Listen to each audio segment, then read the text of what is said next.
Chapter 10 of Almayer's Folly. "It has set at last," said Nina to her mother, pointing towards the hills behind which the sun had sunk. "Listen, mother.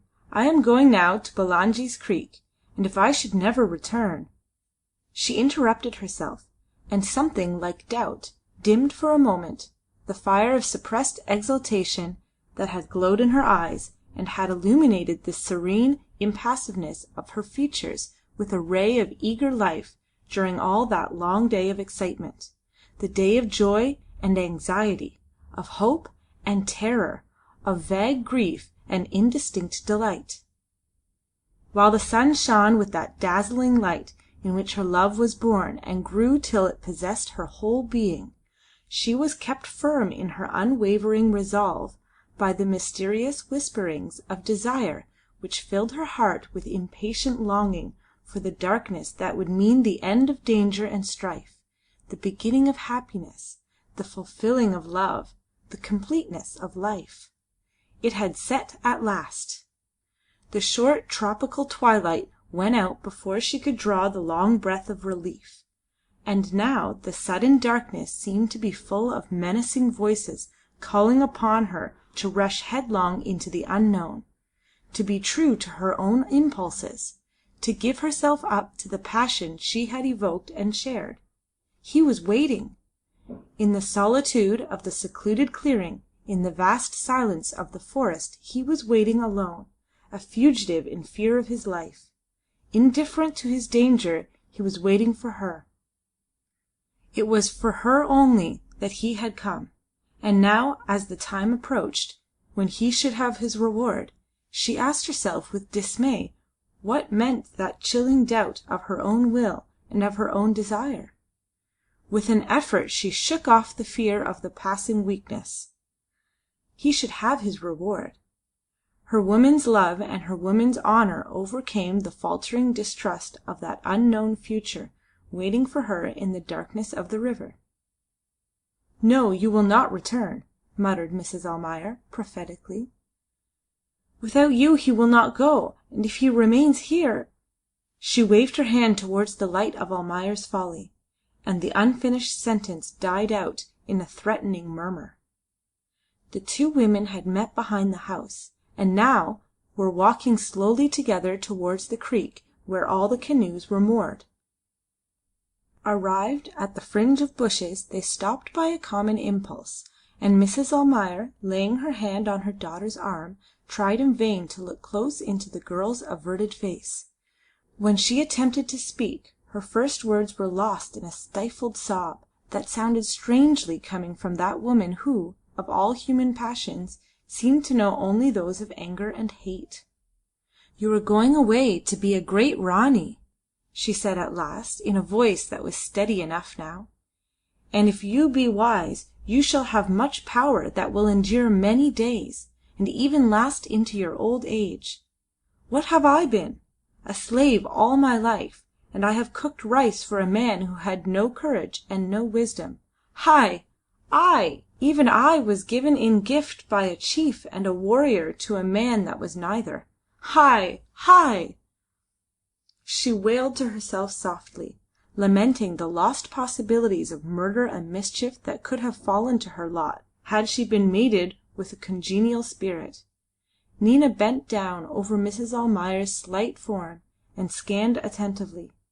Under the stars that had rushed out on the black sky and now hung breathless over that strange parting, her mother shrivelled features, and looked close into the sunken eyes that could see into her own dark future by the light of a long and a painful experience. Again she felt herself fascinated, as of old, by her mother's exalted mood, and by the ocular certainty of expression which, together with her fits of violence, had contributed not a little to the reputation for witchcraft she enjoyed in the settlement. "I was a slave, and you shall be a queen," went on Mrs. Almayer, looking straight before her. "But remember men's strength and their weakness. Tremble before his anger, so that he may see your fear in the light of day. But in your heart you may laugh, for after sunset he is your slave." "A slave! He, the Master of Life! You do not know him, mother." Mrs. Almayer condescended to laugh contemptuously. "You speak like a fool of a white woman," she exclaimed. "What do you know of men's anger and of men's love? Have you watched the sleep of men weary of dealing death? Have you felt about you the strong arm that could drive a kriss deep into a beating heart? Ja, you are a white woman, and ought to pray to a woman god." "Why do you say this? I have listened to your words so long that I have forgotten my old life. If I was white, would I stand here ready to go? Mother, I shall return to the house and look once more at my father's face." "No," said Mrs. Almayer, violently. "No, he sleeps now the sleep of Jinn, and if you went back he might awake and see you. No, he shall never see you. When the terrible old man took you away from me when you were little, you remember?" "It was such a long time ago," murmured Nina.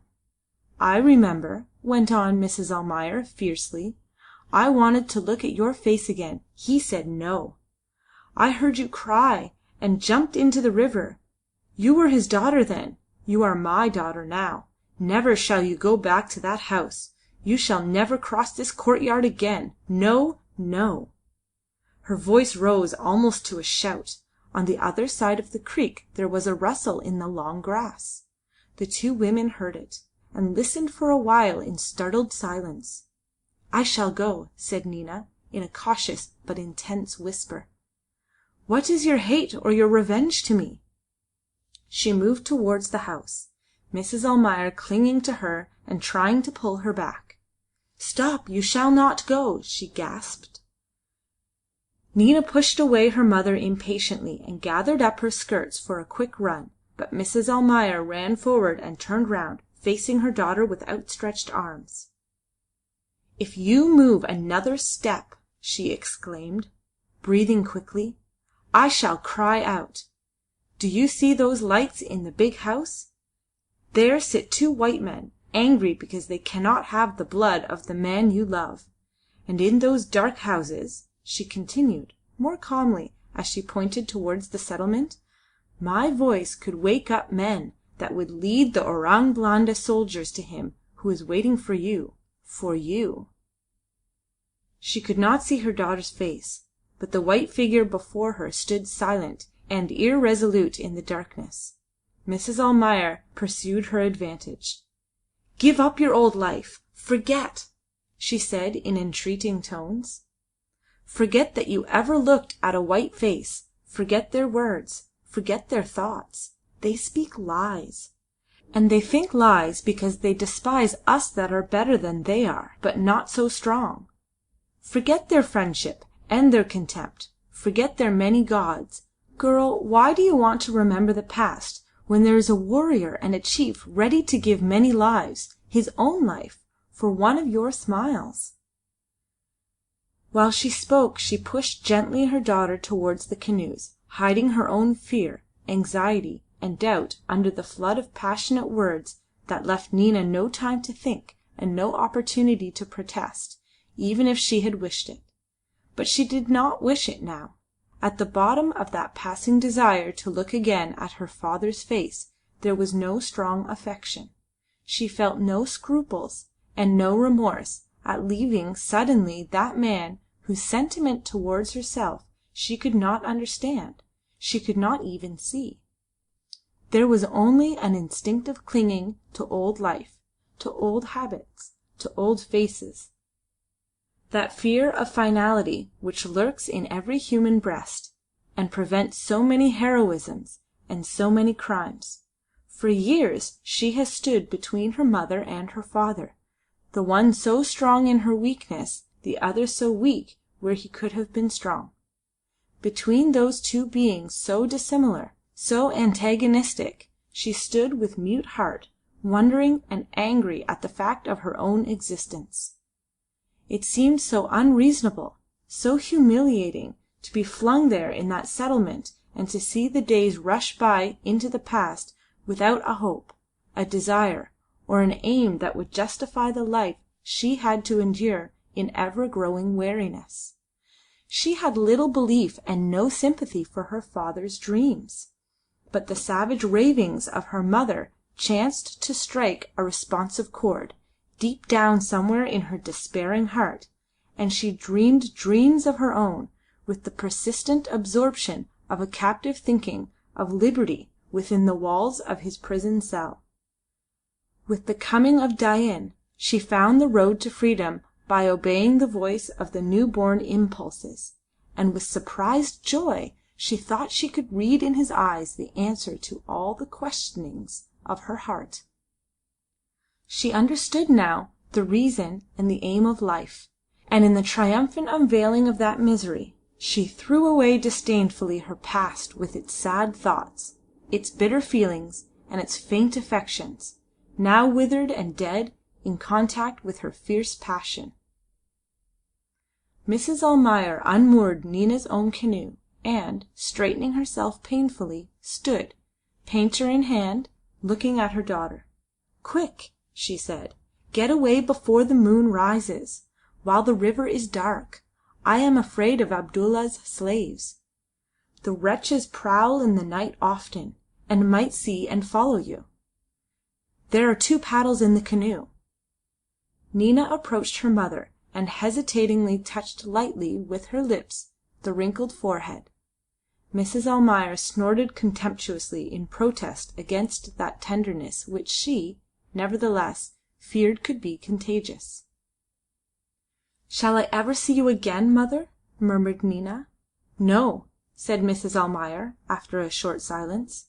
"Why should you return here where it is my fate to die? You will live far away in splendour and might. When I hear of white men driven from the islands, then I shall know that you are alive, and that you remember my words." "I shall always remember," returned Nina, earnestly. "But where is my power, and what can I do?" "Do not let him look too long in your eyes, nor lay his head on your knees without reminding him that men should fight before they rest. And if he lingers, give him his kriss yourself and bid him go, as the wife of a mighty prince should do when the enemies are near. Let him slay the white men that come to us to trade, with prayers on their lips and loaded guns in their hands. Ah!" she ended with a sigh, "they are on every sea and on every shore, and they are very many."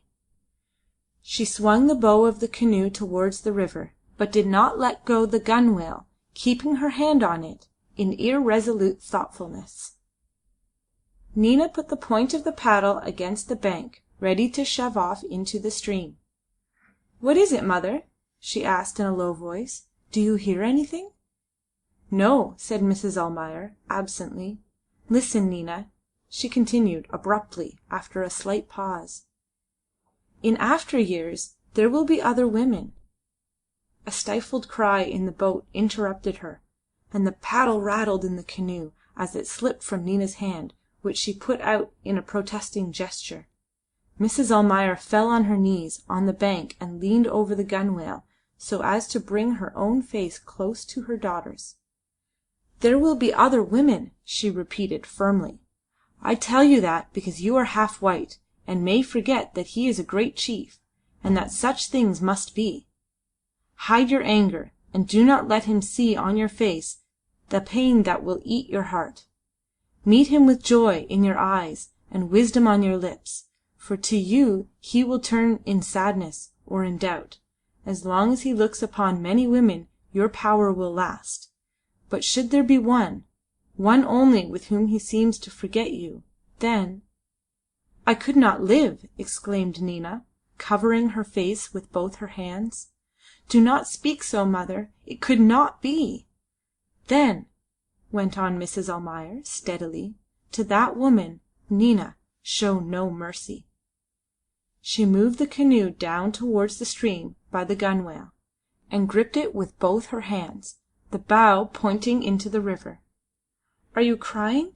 she asked sternly of her daughter, who sat still with covered face. "Arise, take your paddle, for it has waited long enough. And remember, Nina, no mercy. And if you must strike, strike with a steady hand." She put out all her strength, and swinging her body over the water, shot the light craft far into the stream. When she recovered herself from the effort she tried vainly to catch a glimpse of the canoe that seemed to have dissolved suddenly into the white mist, trailing over the heated waters of the Pantai. After listening for a while intently on her knees, Mrs. Almayer rose with a deep sigh, while 2 tears wandered slowly down her withered cheeks. She wiped them off quickly with a wisp of her grey hair, as if ashamed of herself, but could not stifle another loud sigh, for her heart was heavy and she suffered much, being unused to tender emotions. This time she fancied she had heard a faint noise, like the echo of her own sigh, and she stopped, straining her ears to catch the slightest sound, and peering apprehensively towards the bushes near her. "Who is there?" she asked, in an unsteady voice, while her imagination peopled the solitude of the riverside with ghost-like forms. "Who is there?" she repeated faintly.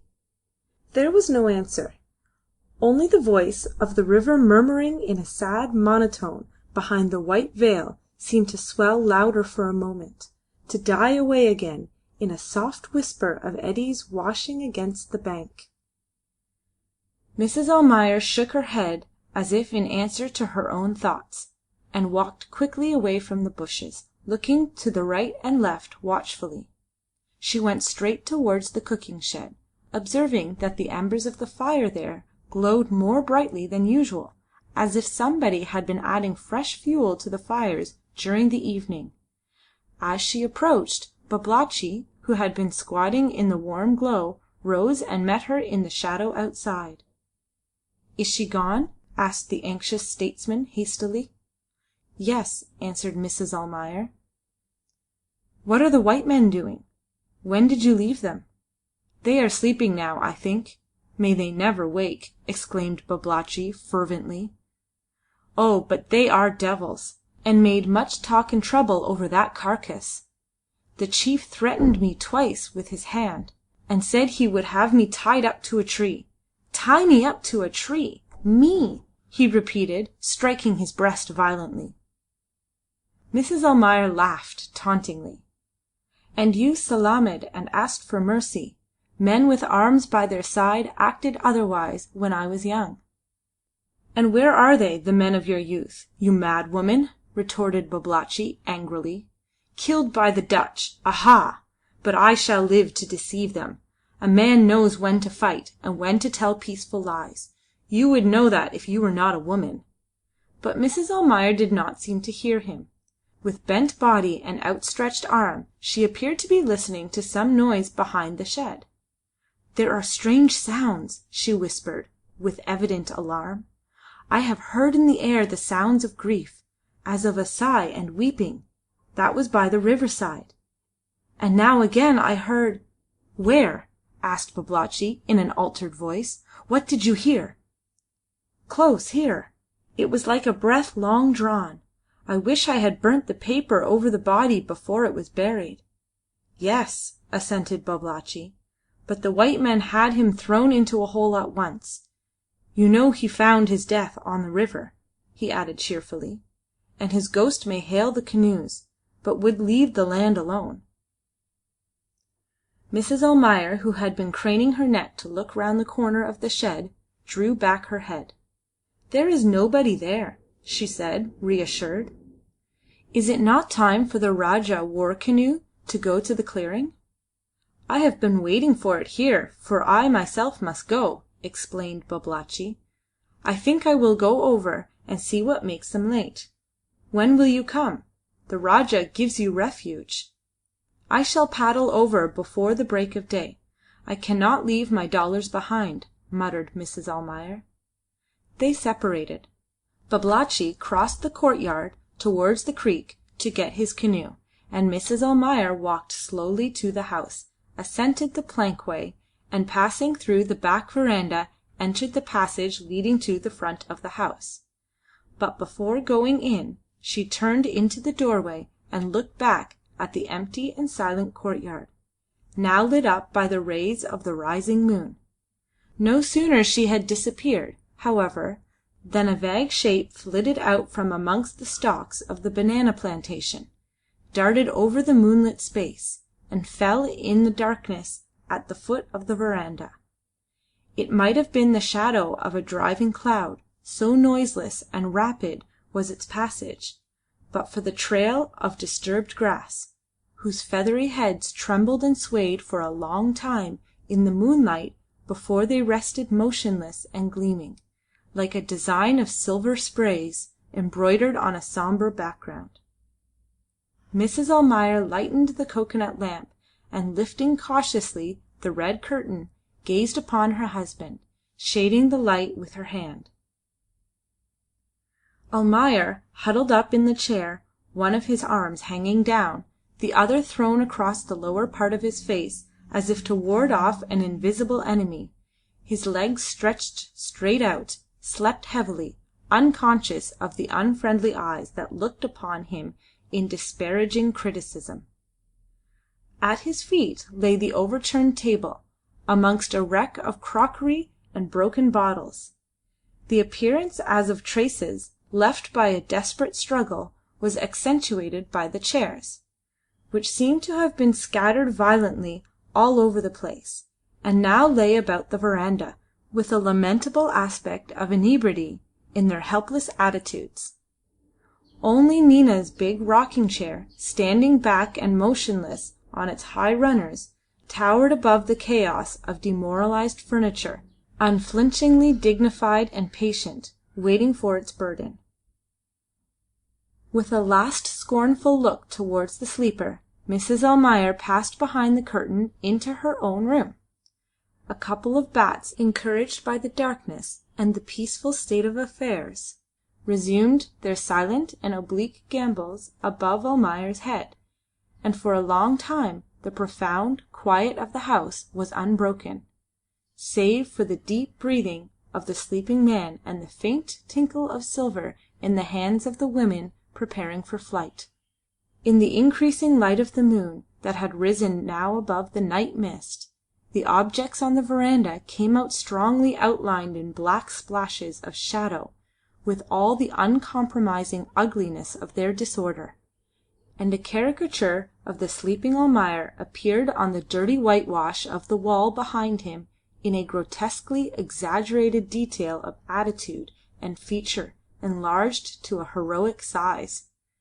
The discontented bats departed in the quest of darker places, and a lizard came out in short nervous rushes, and, pleased with the white tablecloth, stopped on it in breathless immobility that would have suggested sudden death had it not been for the melodious call he exchanged with a less adventurous friend hiding amongst the lumber in the courtyard.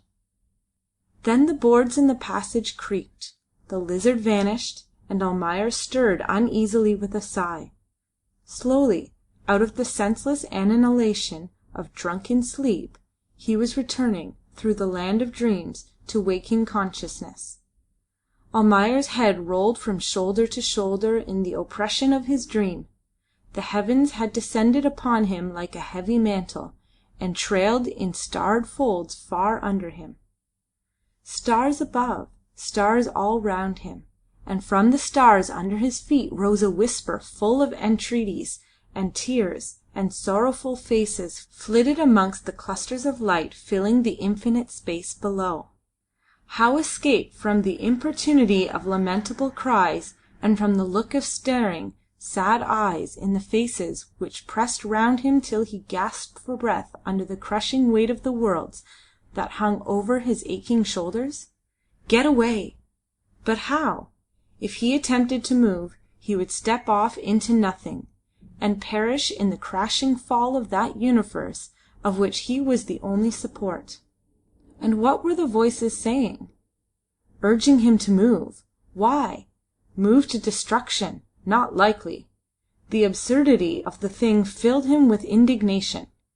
He got a firmer foothold, and stiffened his muscles in heroic resolve to carry his burden to all eternity.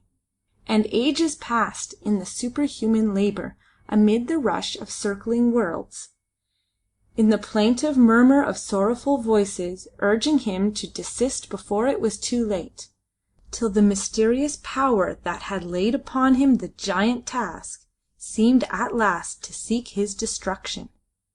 With terror he felt an irresistible hand shaking him by the shoulder, while the chorus of voices swelled louder into an agonized prayer to go before it is too late. He felt himself slipping, losing his balance, as something dragged his legs, and he fell. With a faint cry he glided out of the anguish and perishing creation into an imperfect waking that seemed to be still under the spell of his dream. "What? What?" he murmured sleepily, without moving or opening his eyes. His head still felt heavy, and he had not the courage to raise his eyelids. In his ears there still lingered the sound of entreating whisper. "Am I awake? Why do I hear the voices?" he argued to himself, hazily. "I cannot get rid of the horrible nightmare yet. I have been very drunk. What is that shaking me? Am I dreaming yet? I must open my eyes and be done with it. I am only half awake, it is evident." He made an effort to shake off his stupor and saw a face close to his, glaring at him with staring eyeballs. He closed his eyes again in amazed horror and sat up straight in the chair, trembling in every limb. What was this apparition? His own fancy, no doubt. His nerves had been much tried the day before. And then the drink! He would not see it again if he had the courage to look. He would look directly. Get a little steadier first. So. Now.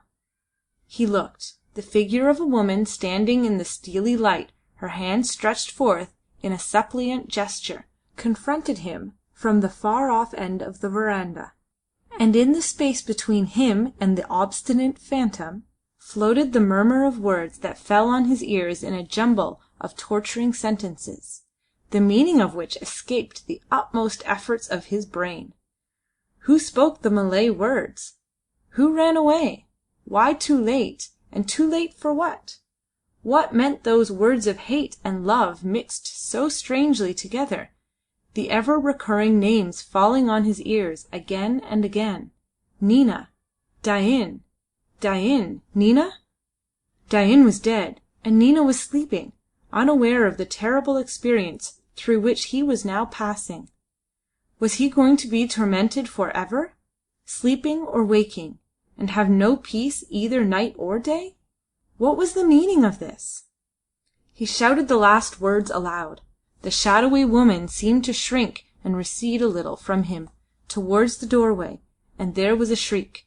Exasperated by the incomprehensible nature of his torment, Almayer made a rush upon the apparition, which eluded his grasp, and he brought up heavily against the wall.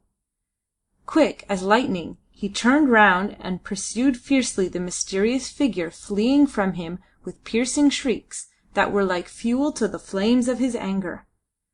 Over the furniture, round the overturned table, and now he had it cornered behind Nina's chair.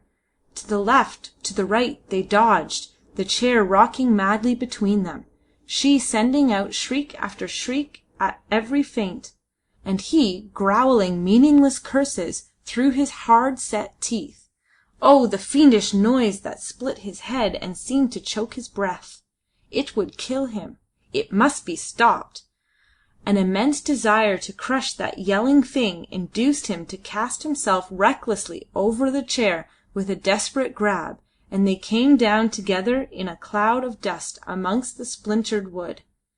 The last shriek died out under him in a faint gurgle, and he had secured the relief of absolute silence. He looked at the woman's face under him. A real woman. He knew her. By all that is wonderful, Taminah! He jumped up, ashamed of his fury, and stood perplexed, wiping his forehead. The girl struggled to a kneeling posture and embraced his legs in a frenzied prayer for mercy. "Don't be afraid," he said, raising her. "I shall not hurt you. Why do you come to my house in the night? And if you had come, why not go behind the curtain where the women sleep?" The place behind the curtain is empty," gasped Taminah, catching her breath between the words. "There are no women in your house any more, Tuan. I saw the old Mem go away before I tried to wake you. I did not want your women. I wanted you." "Old Mem," repeated Almayer. "Do you mean my wife?" She nodded her head. "But of my daughter you are not afraid?" said Almayer. "Have you not heard me?" she exclaimed. "Have I not spoken for a long time when you lay there with your eyes half open? She is gone too." "I was asleep. Can you not tell when a man is sleeping and when awake?" "Sometimes," answered Taminah in a low voice. "Sometimes the spirit lingers close to a sleeping body, and may hear. I spoke a long time before I touched you, and I spoke softly for fear it would depart a sudden noise and leave you sleeping forever. I took you by the shoulder, and only when you began to mutter words I could not understand. Have you not heard then, and do you know nothing?" "Nothing of what you said. What is it? Tell again if you want me to know." He took her by the shoulder and led her unresting to the front of the verandah into a stronger light. She wrung her hands with such appearance of grief that he began to be alarmed. "Speak," he said. "You made noise enough to wake even dead men. And yet nobody living came," he added to himself in an uneasy whisper. "Are you mute? Speak," he repeated. In a rush of words which broke out after a short struggle from her trembling lips, she told him the tale of Nina's love and her own jealousy.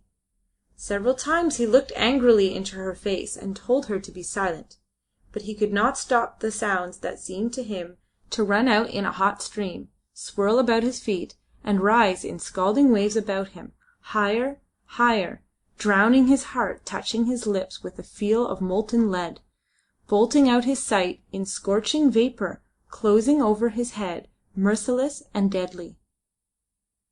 When she spoke of the deception as to Dain's death, of which he had been the victim only that day, he glanced again at her terrible eyes, and made her falter for a second, but he turned away directly, and his face suddenly lost all expression in a stony stare far away over the river.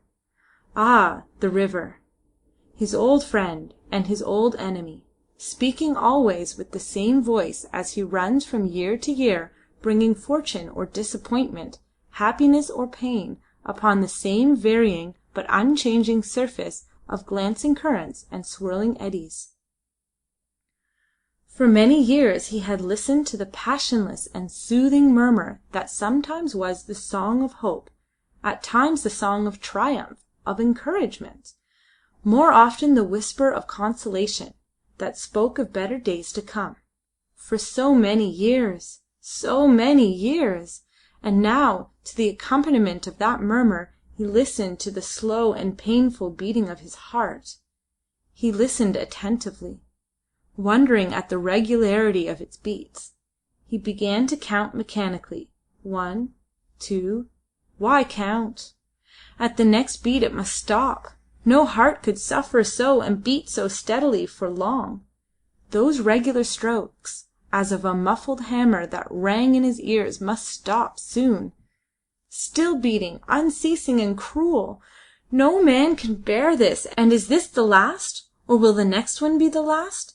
How much longer? O God, how much longer? His hand weighted heavier unconsciously on the girl's shoulder, and she spoke the last words of her story, crouching at his feet with tears of pain and shame and anger. Was her revenge to fail her? This white man was like a senseless stone. Too late! Too late! "And you saw her go?" Almayer's voice sounded harshly above her head. "Did I not tell you?" she sobbed, trying to wriggle gently out from under his grip. "Did I not tell you that I saw the witch woman push the canoe? I lay hidden in the grass and heard all the words. She that we used to call the white Mem wanted to return to look at your face, but the witch woman forbade her, and—" She sank lower yet on her elbow, turning half round under the downward push of the heavy hand, her face lifted up to him with spiteful eyes. "And she obeyed!" she shouted out in a half laugh, half cry of pain. Let me go, Tuan. Why are you angry with me? Hasten, or you shall be too late to show your anger to the deceitful woman." Almayer dragged her up to her feet, and looked close into her face while she struggled, turning her head away from his wild stare. "Who sent you here to torment me?" he asked violently. "I do not believe you. You lie." He straightened his arm suddenly and flung her across the verandah towards the doorway, where she lay immobile and silent, as if she had left her life in his grasp, a dark heap, without a sound or a stir. "Oh, Nina," whispered Almayer, in a voice in which reproach and love spoke together in pained tenderness. "Oh, Nina, I do not believe."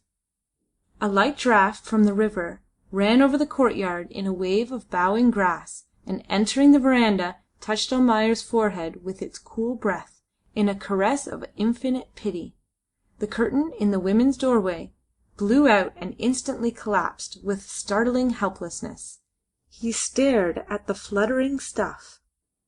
"Nina!" cried Almayer. "Where are you, Nina?"